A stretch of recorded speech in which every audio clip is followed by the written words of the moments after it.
Mesdames, Messieurs, bonjour. Bonjour à vous, bonjour à tous, chers amis. Je suis Élisée Yonta, analyste financier, économiste, enseignant de finance. Et je fais une vidéo pour parler de la pose de la première pierre ce jour de la raffinerie d'or du Mali. Voilà. Pour cela, je vous fais d'abord écouter un élément de l'ORTM, du journal de l'ORTM, l'Office de la radio et la télévision du Mali. Allons-y. Le président de la transition, le général d'armée Assimi Goïta, pose ce lundi la première pierre de la nouvelle raffinerie d'or du Mali.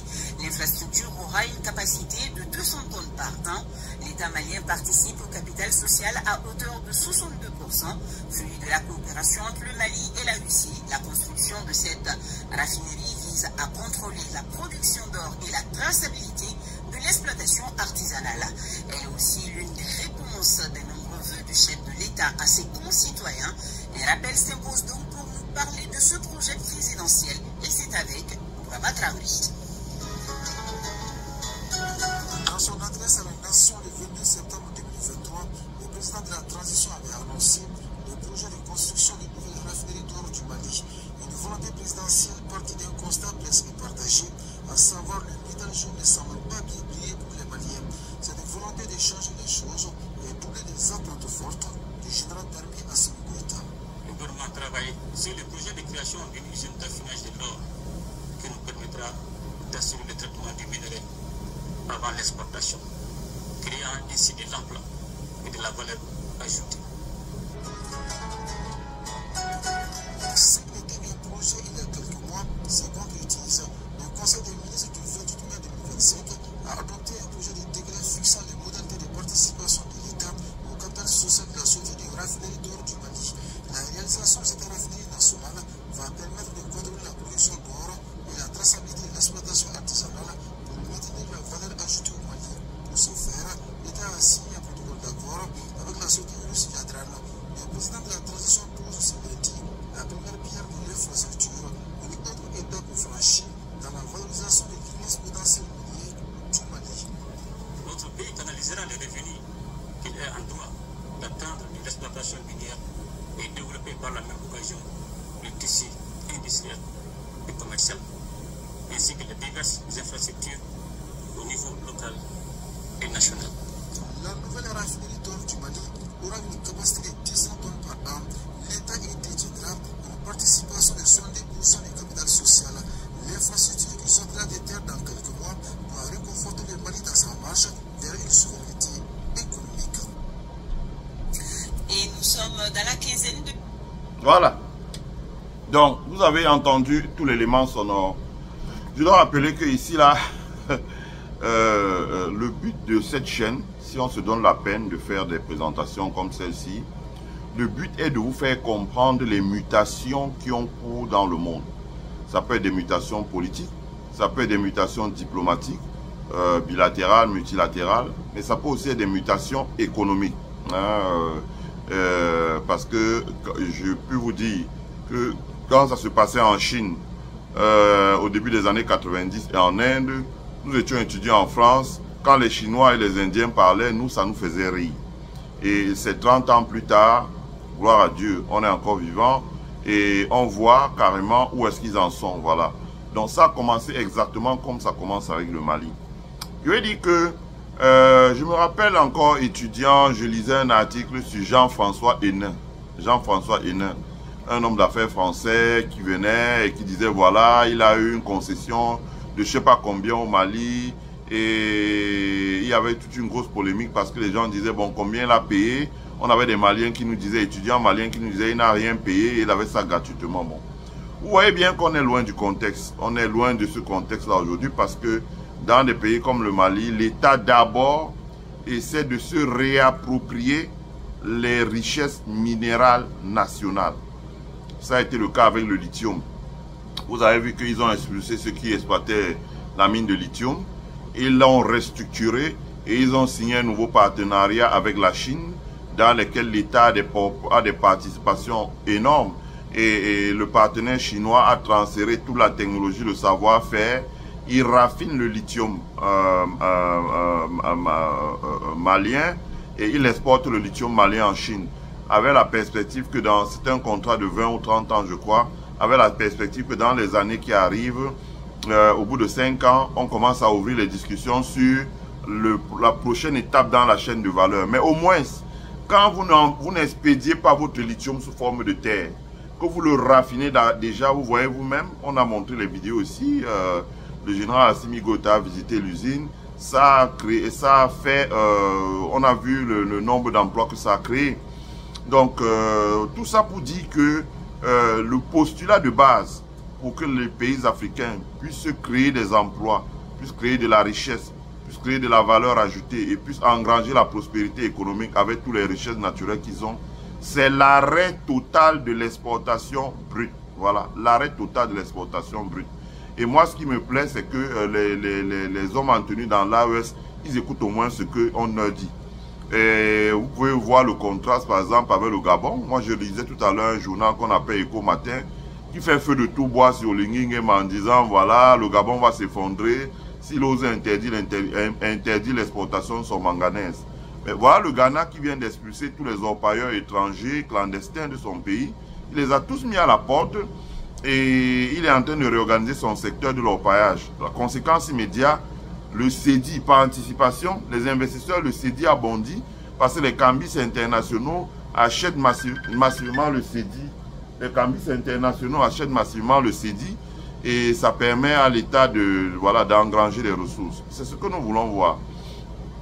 En ce qui concerne le Mali, donc comme je vous ai dit, c'est pareil. C'est ce que le Mali a fait dans les mines de lithium. Donc a commencé le raffinage. Le raffinage vous met au moins à 40% de la chaîne de valeur. 40% de la chaîne, même pas, un tiers de la chaîne de valeur. Alors que l'exportation brute vous met à 5% maximum de la chaîne de valeur. Vous pouvez aller regarder les études sur la transparence des industries extractives. Vous allez comprendre ça. L'exportation brute vous met à 5%.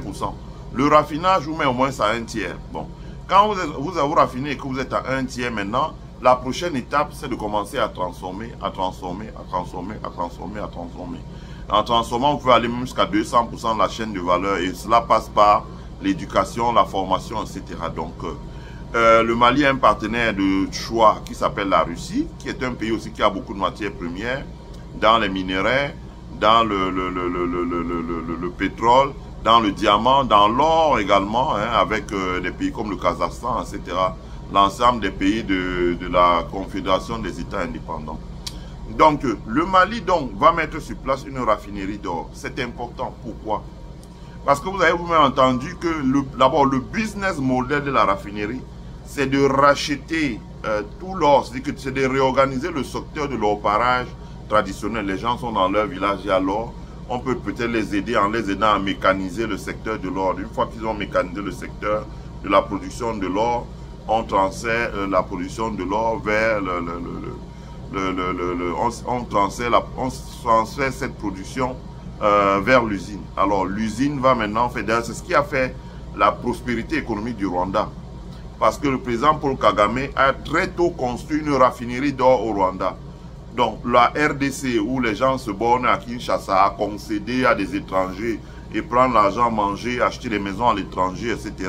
C'est-à-dire qu'on a reconduit le mouboutisme. La Belgique et la France se sont arrangés à reconduire le mouboutisme. À l'inverse, de l'autre côté, le Rwanda a misé sur la technologie, l'industrie et la transformation, la création de valeur ajoutée. Donc, l'or congolais, les gens venaient raffiner au Rwanda et ils repartaient avec les barres d'or. Et les Rwandais arrivaient à récupérer les rejets donc, pour faire différents métaux et commencer à transformer ou à faire des partenariats avec les gens du Moyen-Orient pour développer la joaillerie, ça veut dire que l'industrie de fabrication de bijoux. Ce qui veut dire que pour le Mali, c'était quelque chose de très important parce que les débouchés des orpailleurs traditionnels vont être cette raffinerie d'or, ce qui permet à l'État de contrôler les flux de l'orpaillage traditionnel et de mieux organiser l'orpaillage dans les villages, etc., en permettant aux personnes, c'est-à-dire que de ne pas les exproprier, de ne pas les mater, mais que la raffinerie, voilà, l'État peut contrôler les flux. Et ça permet d'éviter les exportations clandestines, donc d'entretenir les bandes armées qui foutent le désordre ou le bordel dans le pays. Ça, c'est important. C'est la dimension sécuritaire, c'est la dimension souverainiste aussi. Deuxièmement, ça a une capacité de 200 tonnes d'or. Donc, si une capacité de 200 tonnes d'or, c'est ce que je vous disais la dernière fois, que l'AES, je me rappelle avec mon ami de Jeune Afrique, mon aîné, sur mon mur, on s'était empoigné l'année dernière, je lui avais dit que ça te plaise ou pas. Ce que je lui avais dit, vous voyez, ça se confirme. Le Mali vous dit, ma raffinerie aura une capacité de 200 tonnes d'or. Le Niger peut en faire presque autant, le Burkina presque autant. Donc, 200 tonnes d'or, c'est ce que je lui avais dit que l'AES a une capacité de sortie 500 tonnes d'or. Imaginez que le Mali a 200 tonnes d'or, par exemple, le Niger et le Burkina font 150, 150. On a 200 tonnes d'or, ouais. Ou bien que les deux autres pays construisent des raffineries d'équivalent de qui capacité. On se retrouve à 600 tonnes d'or. Et s'il commence à fonctionner à 80-90%, on sort 500 tonnes d'or. C'est ce que je lui avais dit de Saint-Péry. Je lui ai dit, écoute mon cher ami, que ça te plaise ou pas, je ne vais pas te donner les sources, mais j'ai quand même assez à des données des plus grandes écoles de géologie aux États-Unis. Je m'y rends, j'ai un mot de passe, j'ai accès à la bibliothèque virtuelle et je peux consulter beaucoup de choses que tu ne peux pas consulter, bien qu'étant journaliste à Jeune Afrique. Et aujourd'hui, on s'aperçoit donc que si le Mali fait 200 tonnes d'or, comme je dis, les trois pays peuvent faire 600 tonnes d'or. Et j'avais dit que la base était à 500 tonnes d'or. Alors, quand on fait 500 tonnes d'or, ceux qui peuvent retrouver cet article sur mon mur, j'avais fait les projections en termes de revenus en devises et j'avais même fait les calculs pour dire que si le Mali déposait cet argent auprès de certaines banques centrales, selon les techniques financières de future value, present value, donc ils pouvaient récupérer la future value par exemple sur 20 ans et développer le secteur industriel et agricole dans son pays et dans une vingtaine d'années rembourser cela, ça les permettrait de s'affranchir des histoires que je vois là, Afrique Exima, ceci, cela, les levées de fonds. Les gens n'arrivent même plus à appeler les prêts, et comment on dit les levées de fonds, sans savoir que c'est des prêts qu'il va falloir rembourser. Et quand vous discutez avec eux, ils disent, ah, est-ce qu'on va même rembourser? La France nous a dit qu'elle va s'arranger le moment venu pour qu'on oublie ça. Bon, on veut qui vivra, verra. Mais au moins là-dessus, avec cela, le Mali va pouvoir raffiner 200 tonnes d'or par an. Ça, c'est l'or. Après, il y a les rejets. Ça veut dire que la poudre noire, là, ils peuvent extraire encore d'autres métaux. Et ce sont ces métaux-là qui servent maintenant à faire la joaillerie. Les Maliens, les Sénégalais, les Nigériens, y compris les Burkinabés dans une certaine mesure, mais beaucoup les Maliens, les Nigériens, les Sénégalais sont connus comme étant d'excellents bijoutiers. Depuis la nuit des temps. Nous autres au Cameroun, on les a connus à la place du marché central, ce sont eux les bijoutiers, c'est eux qui occupent toute cette place-là. Donc, à partir du moment où vous avez des pays comme le Cameroun où le gouvernement pense que l'essor économique du pays passe par les diplomates chinois qui ont chacun leur comptoir colonial, leur comptoir commercial dehors, que c'est ça qui va développer le pays. Vous comprenez bien que des gens comme les Maliens, les Burkinabés, les Nigériens se réapproprient la souveraineté sur les ressources stratégiques, minérales stratégiques, en l'occurrence l'or. Si le gouvernement malien arrive à déposer au trésor malien 200 tonnes d'or par an, vous imaginez en 10 ans ça fait 2000 tonnes d'or, ben ça devient autre chose. Hein? Je veux dire qu'il suffit de 2 ans au Mali pour être devant certains pays du Maghreb, par exemple en matière de disponibilité de l'or. 2 ans seulement de fonctionnement de la raffinerie.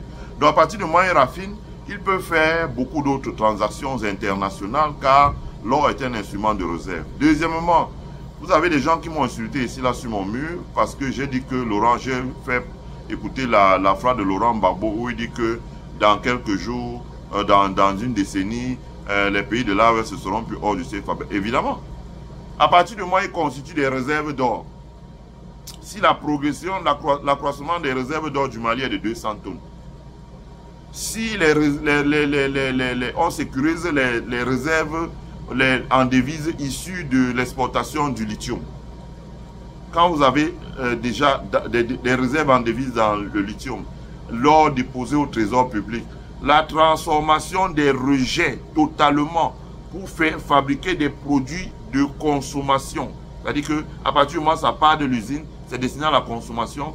La croissance des réserves du Mali, ce sera aux alentours de l'équivalent de 400 à 500 tonnes d'or par an. Ça vous permet donc d'avoir une visibilité, de dire voilà, nous allons mettre en place des moyens pour développer l'agriculture, nous allons mettre en place des moyens pour développer. Si vous voulez, quand vous avez de l'or, c'est un peu comme les bailleurs de fonds, le Fonds monétaire international, ce qu'on appelle les droits de tirage spéciaux. Ça veut dire que c'est virtuellement convertible dans des devises. Et avec la flambée des cours de l'or, parce que les Chinois veulent de l'or pour diversifier leur portefeuille. Aujourd'hui, qu'ils ont des petites frictions avec les États-Unis, les pays du Moyen-Orient veulent de l'or pour diversifier leur portefeuille. À partir de ce moment, le cours de l'or flambe massivement sur les marchés. Ben, le Mali est très bien placé pour pouvoir augmenter ses réserves. Ça va être déterminant. Et à partir du moment où ils ont des réserves, la prochaine étape, c'est de construire un système bancaire solide. Vous construisez plus facilement un système bancaire solide quand vous avez un trésor qui est en grande santé financière. Voilà. À partir du moment où le Mali a un trésor public qui a des réserves intéressantes en dépôt en matière d'or dans leur trésor, ben, et qu'ils ont un système bancaire performant, la prochaine étape, c'est la sortie. Ils ont une diaspora qui peut transférer énormément de devises dans leur pays. Ben, la prochaine étape, c'est l'émancipation du franc CFA. Parce que leur or permet à leur monnaie d'être attractive pour les cambistes, donc de ne pas avoir une valeur faciale qui baisse, si c'est l'AES par exemple. Deuxièmement, s'ils ont un système bancaire, le système bancaire adossé à leur trésor, et donc le système bancaire devient fort, parce qu'ils peuvent faire de grosses transactions en s'appuyant sur leur système bancaire, et le système bancaire peut défendre la monnaie. Bah, ça devient une formalité, il suffit d'écrire les règles, etc., et de créer leur banque centrale de l'AES et de devenir, de sortir du système CFA. Et l'étape suivante, c'est de créer une place financière, une bourse. Voilà, une bourse. Sur cette bourse-là, ils peuvent mettre trade des actions des entreprises, des obligations, mais aussi les commodities. C'est-à-dire que ce qu'on appelle les commodities, ça veut dire, c'est même pas comme j'ai vu dans un pays voisin, les gens pensent que dire que les commodities, c'est faire le trading de la cola, ils ont parlé de quoi? De la cola, de je sais pas moi de quoi. Non, c'est les commodities, c'est l'or. Les commodities, c'est le lithium. Les commodities, c'est l'uranium, etc., etc. C'est la voie royale pour devenir une puissance économique qui fait trembler le sol sur le continent africain. Voilà.